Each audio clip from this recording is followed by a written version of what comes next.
Olá, seja bem-vindo ao programa Diversidade.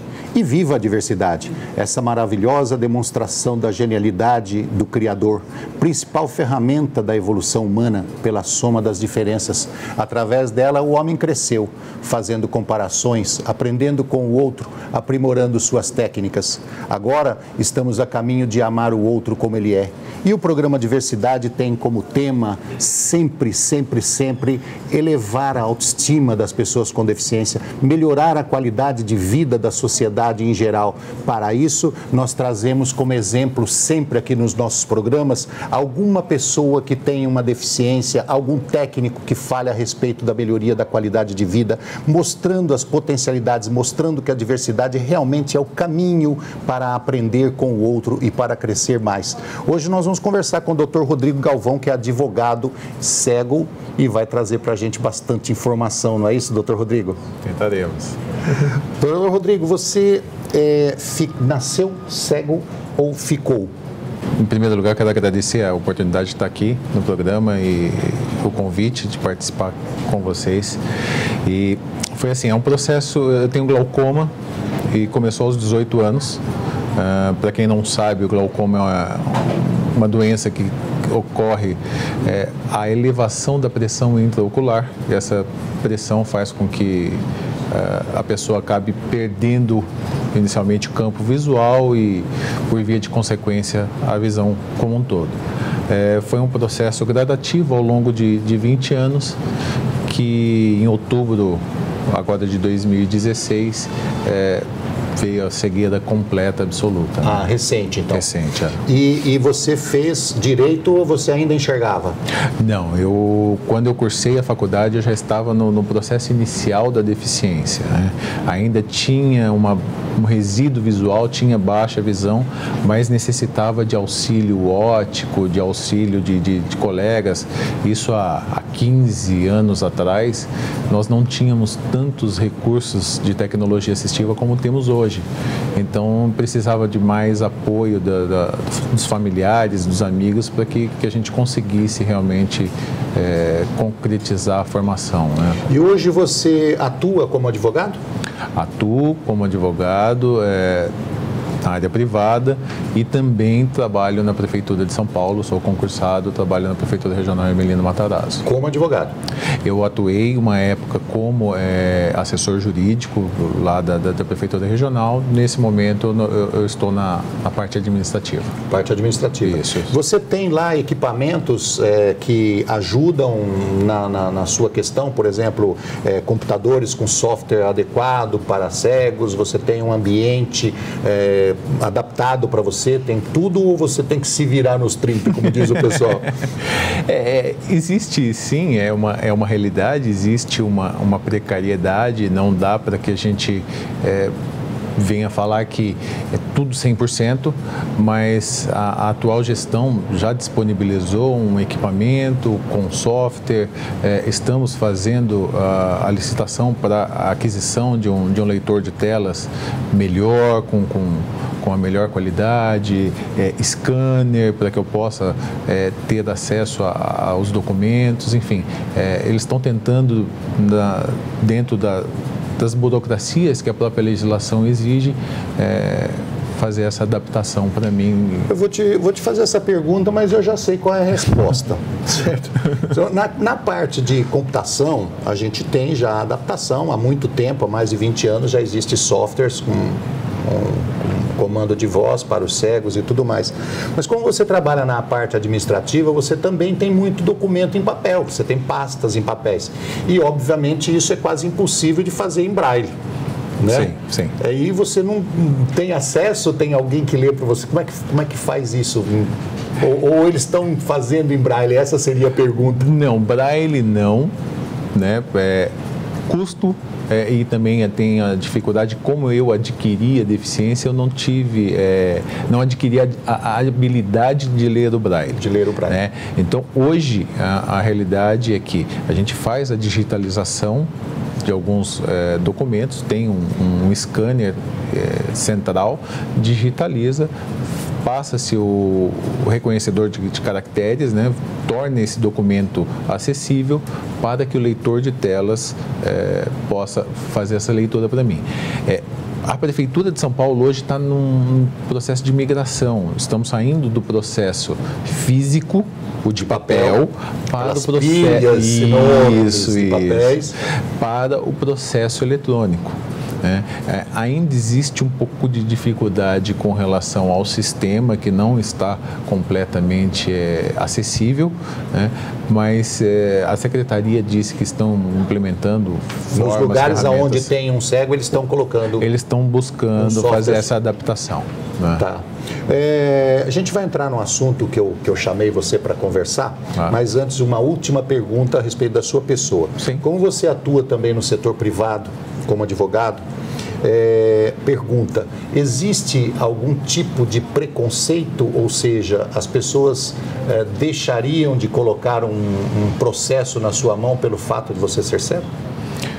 Você sente o preconceito de forma velada, né? Eu ao longo de quase 20 anos de advocacia, eu não posso lhe dizer que eu tenha passado por algum fato explícito. Chato, algumas coisas chatas, mas nada assim muito atentatório assim à dignidade, que aí eu iria tomar algumas medidas mais drásticas. Mas você percebe de forma velada, nas entrelinhas, a maioria dos meus clientes... Que vem como um sopro, né? Não dá para você pegar e usar aquilo contra a pessoa. E isso que é o ruim, porque pega a gente desprevenido. O programa Diversidade também tem como objetivo derrubar os mitos, os preconceitos e as discriminações. Nós tentamos mostrar aqui as potencialidades e a capacidade das pessoas, independente da sua deficiência. Eu acho que as pessoas, de uma maneira geral, têm que confiar mais, têm que acreditar mais, acreditar no outro como ele é, né? Não como ele gostaria que fosse. A essência, né? Cada pessoa tem o seu potencial, tem a sua limitação. Todos nós temos qualidades e defeitos. E a gente tem que, pelo menos, dar o direito à pessoa com deficiência mostrar a sua capacidade. As pessoas têm que dar oportunidade para a gente mostrar, né? Sim. Se der oportunidade, acaba a ignorância. Sim. Logicamente que é necessário uma adaptação ou outra, sim. É importante conhecer o outro. Tirar as barreiras, tirar as dificuldades da frente e se abrir para o conhecimento, porque o outro sempre vai ser diferente da gente, o outro sempre vai ser importante na nossa vida, para o nosso crescimento. Então, precisamos conhecer um pouco mais profundamente o outro, seja para o que for, seja para o mercado de trabalho, seja para namorar, seja para fazer amizade, nós temos que conhecer um pouco mais. Nós devemos ter preconceito, nós devemos abrir a nossa guarda e conhecer o outro como ele é. Vamos lá, Rodrigo, assim que você adquiriu a cegueira, já com baixa visão, começou a ficar mais grave mesmo, você partiu para o instrumento, para a sua ferramenta de trabalho principal, a bengala. Sim. Inicialmente, aquele choque. Eu acredito que a maioria das pessoas que adquirem a deficiência, quando se depara com essa situação, fica meio perdido. Não sabia o que fazer. Para mim, tinha acabado o mundo. E aí você tem que iniciar de um ponto zero. Não acabou. Na época, com 18 anos, falei, tenho a vida inteira pela frente. Como fazer? E aí eu fui atrás, pesquisar para saber o que poderia ser feito. E aí eu fui tomando conhecimento de cursos ligados à atividade de vida diária, à orientação e mobilidade. O curso de orientação e mobilidade é que dá condição para que a pessoa com deficiência visual possa se locomover com independência, com autonomia e segurança. E o requisito da orientação e mobilidade é a bengala. E aí foi o grande choque. Porque adolescente, na flor da idade, não aceitando muito bem aquela situação da deficiência, para mim, utilizar a bengala psicologicamente, naquele momento, era um sinal de derrota total. Então, dói, né? Muito, muito. Abrir a bengala e sair com ela pelas calçadas foi uma sensação assim muito difícil. Dá a impressão de inferioridade. Total, inutilidade e na época eu ainda enxergava um pouco, eu tinha o campo visual restrito, mas eu tinha uma acuidade ainda significativa, eu conseguia ver mais ou menos as pessoas, e aí por isso que eu falei do preconceito velado.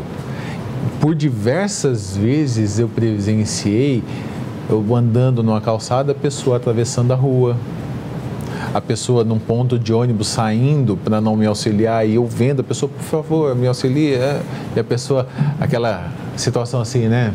Não é comigo, né? Então assim, fui. E aí você fica numa situação de...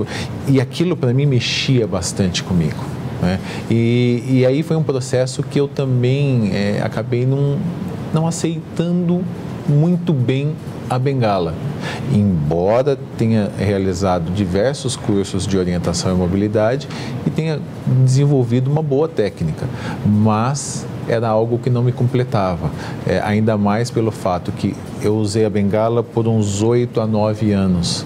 E nesse período eu tive pelo menos, minimamente aí umas 9 bengalas minhas que foram quebradas. Metrô, ônibus, nas ruas, que as pessoas pisam, quebra a sua bengala e sequer olha. Andando. E continua, não fala nem desculpa. E aí você assim, não tem como você dar um passo sequer com a bengala. Rodrigo, é importante a gente falar aqui no programa Diversidade o seguinte: para aqueles que estão ficando com algum tipo de deficiência ou aqueles que já adquiriram uma deficiência e que vão precisar de uma prótese ou de um instrumento qualquer para se locomover, para andar, para viver de alguma forma, seja óculos, seja aparelho de ouvido, seja bengala, seja uma cadeira de roda, é muito importante que você aceite o mais rápido possível isso como parte da sua vida. E não tem jeito. Ela começa a fazer parte da sua vida, porque enquanto você continuar na negação, enquanto você não aceitar aquilo para a sua vida, você vai continuar sofrendo e vai continuar tendo uma vida mais difícil do que poderia ser. Não é assim? O mais rápido que você puder aceitar aquilo como parte do seu corpo, como parte de você, e coisa que eu tive que fazer em questão de meses, aceitar a cadeira como parte do meu corpo, doeu, mas passa por cima disso, se vira logo, acredite na vida, vá em frente e leve, se for uma cadeira de roda, a ideia de que ela é a sua liberdade.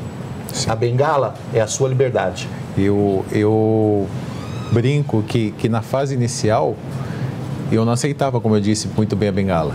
Então, eu só andava com ela dobrada embaixo do braço. Só estava aqui, porque se caso acontecesse algum incidente, alguma coisa, eu mostrava, falava, olha, eu tenho deficiência.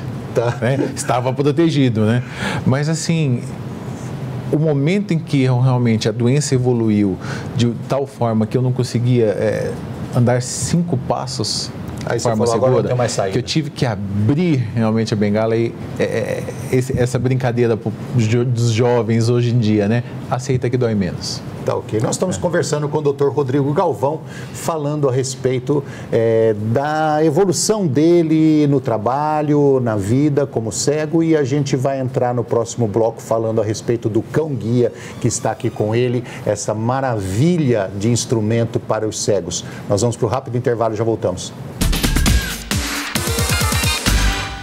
Estamos de volta com o programa Diversidade. Hoje conversando com o Dr. Rodrigo Galvão, que é advogado e cego. Nós terminamos o bloco anterior falando sobre o uso da bengala, da rejeição, daquela vontade enorme de jogar a bengala fora e sair caminhando, correndo pelo mundo, mas impossível que é a aceitação.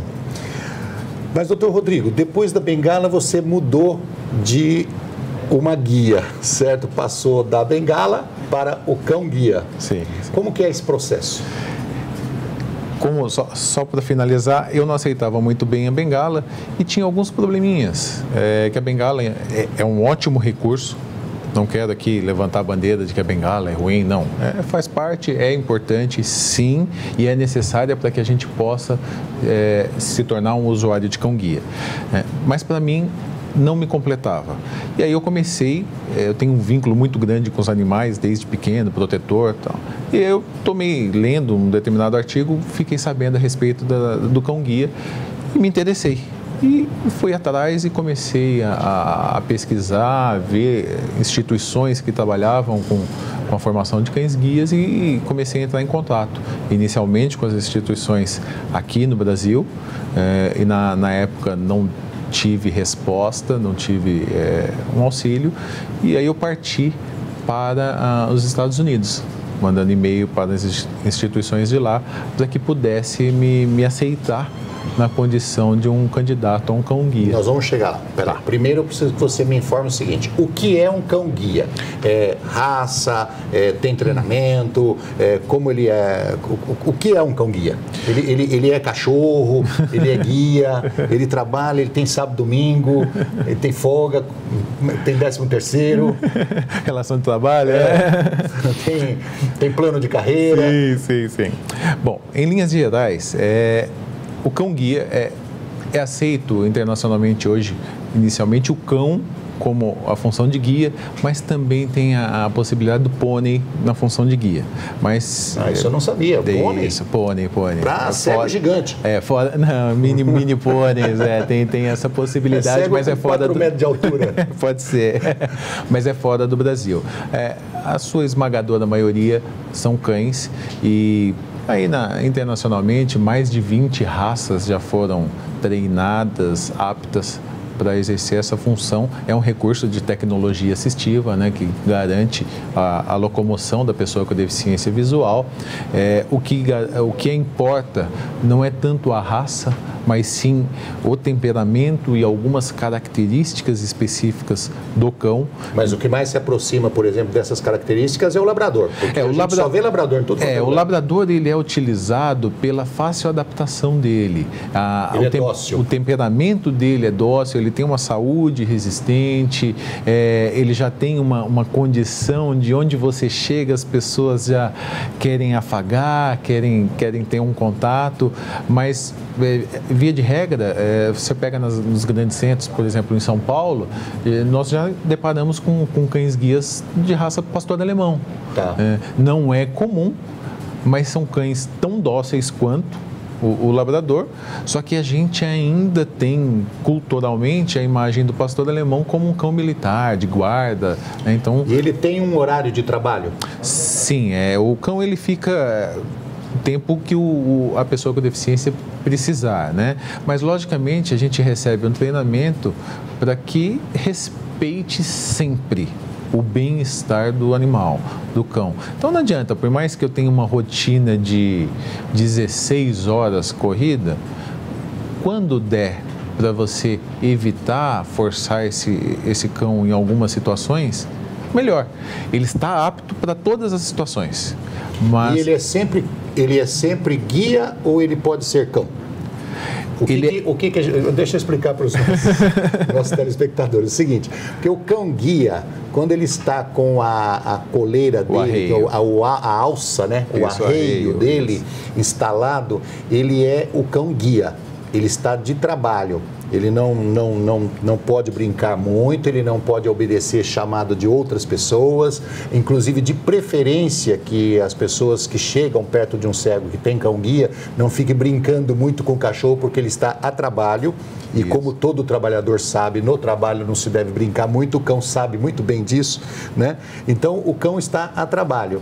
Na hora que você tira aquela guia dele, você tira aquela coleira, a alça, como você falou, ele vira cachorro? Você dá um comando, aí bagunça o tempo todo. Vai pular, vai brincar, vai correr, vai bolinha, se jogar no chão, normal. E quando ele está com a alça, ele não faz isso? É como se fosse, eu costumo brincar, que é como se fosse um policial. Está com a farda, está a trabalho. Totalmente focado, sério? Concentrado.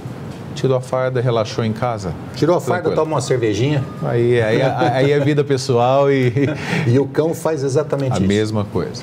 Quanto tempo demora mais ou menos o treinamento de um cão-guia? Em média, 2 anos. 2 anos. Em média. Aí depois ele tem que ser treinado com o futuro dono. Você faz uma adaptação. né? A minha, especificamente, ela com 1 ano e meio, ela já estava formada como cão-guia. Você ficou lá nos Estados Unidos 1 ano e meio? Não. Esse processo inicia rapidamente assim. Com 2 meses, esse filhote é encaminhado para uma família socializadora. Essa família vai se encarregar de dar as noções básicas de obediência, de comportamento para esse animal até 1 ano de vida. Com 1 ano de vida, esse cachorro ele é levado para o canil e ele vai ser entregue para o treinador, que vai sim incorporar os comandos de guia, para ele se tornar um cão-guia. E isso pode demorar de 6 meses a 1 ano. Então, por isso que eu falei que demora até 2 anos.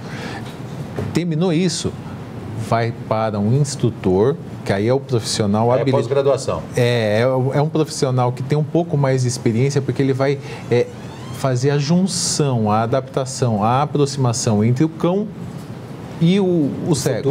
O futuro dono. Porque tem que ter características semelhantes, não dá para ter uma característica muito díspare, né? Se o cão é muito rápido e a pessoa com deficiência tem uma marcha muito lenta, vai ter problema. Então, os dois têm que ter os temperamentos, as características bem próximas. Então vocês olham bem como é difícil treinar. O cão-guia, ele faz primário, né? Colegial, faculdade, pós-graduação, para chegar lá. E sempre está fazendo reciclagem. Então, obviamente que o rapaz, quando está trabalhando, ele não brinca em serviço.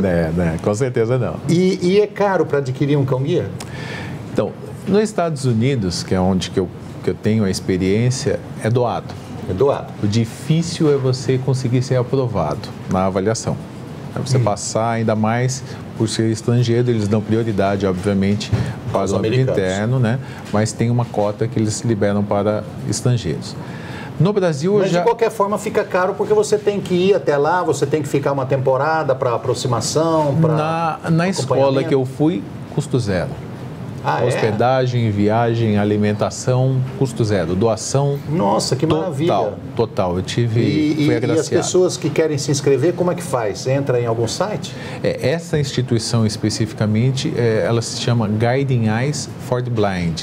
Então, dá para você repetir? Porque o meu inglês é ótimo. Guiding Eyes. Olhos que guiam.org. Que é uma organização internacional. Porque eu sei falar muito pouco The Book on the Table. Eu também não sou muito bom no inglês, mas... Então, quer dizer, a pessoa pode procurar uma instituição nos Estados Unidos através da internet que sim. Lá tem essa especificamente, no momento, em razão da crise, ela não está liberando cães para o Brasil, mas já tem mais de eu acho que uma dezena de cães da Guiding Eyes aqui no Brasil. Tá. O Brasil tem treinamento de cão-guia?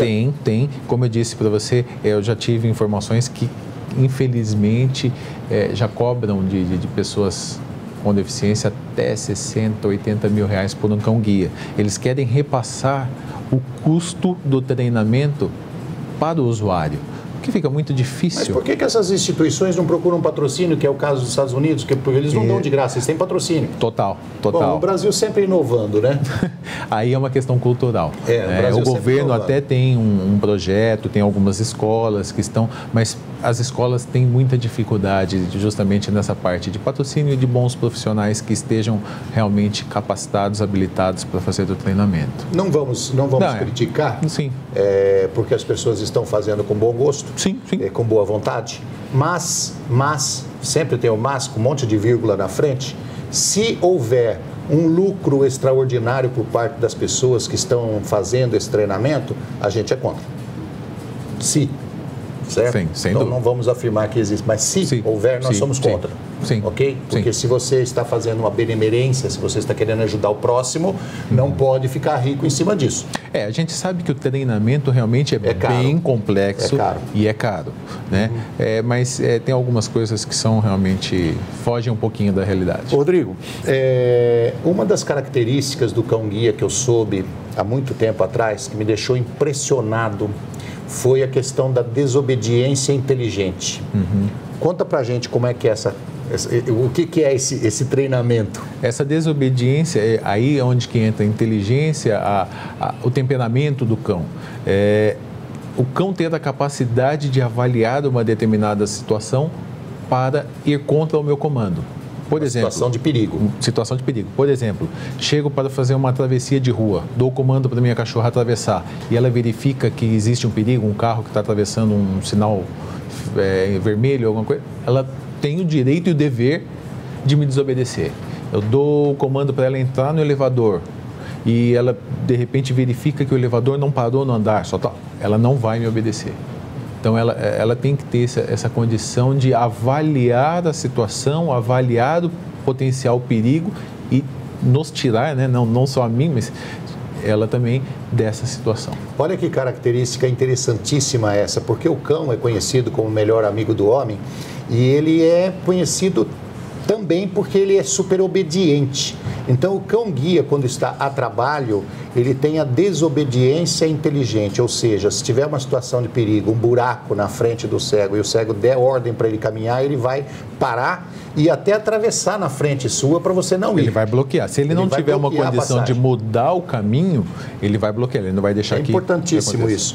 Se você quiser conhecer um pouquinho mais a respeito desse assunto, quiser conhecer um pouquinho mais sobre o cão-guia, quiser mais informações, o Rodrigo pode responder isso através de e-mails, não é isso? Sem problema. E para você entrar em contato com o Dr. Rodrigo é rodrigogalvão@aasp.org.br. Vou repetir, rodrigogalvão@aasp.org.br.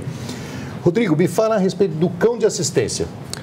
Cães de assistência é algo está em voga agora. O cão-guia é uma espécie de cães de assistência. Cães de assistência, eles se dividem em cães de serviço, guia e cães ouvinte. E as pessoas hoje, o cão-guia é especificamente para cego. Só que os cães de serviço podem ser utilizados para outras pessoas com deficiência. Por exemplo, autismo, pessoa com deficiência física, enfim, várias outras situações. Hoje nós temos uma legislação específica com relação ao cão-guia, que garante o ingresso e a permanência dos cães em qualquer ambiente público ou privado de uso coletivo. Porém, ainda está nebuloso a questão do cão de serviço. Precisa ser melhorado. Precisa fazer uma legislação regulamentar, porque existem alguns projetos, mas a gente percebe que estão misturando as terminologias, colocando cães utilizados para terapias, como cães de serviço, e aí fogem de alguns conceitos técnicos. Então, eu acho que é importante a gente abrir um programa como esse, que o cão de assistência entre no mesmo programa do cão-guia. Tenha uma legislação específica. Rodrigo, terminamos. Maravilha. Eu agradeço a sua presença aqui. Eu agradeço. Gostei das suas informações. Eu espero que o público tenha ficado satisfeito, os nossos telespectadores. Nós conversamos com o Dr. Rodrigo Galvão, que é advogado cego e trouxe informações para a gente a respeito do cão-guia. Nós te esperamos na próxima semana. Um abraço. Até lá.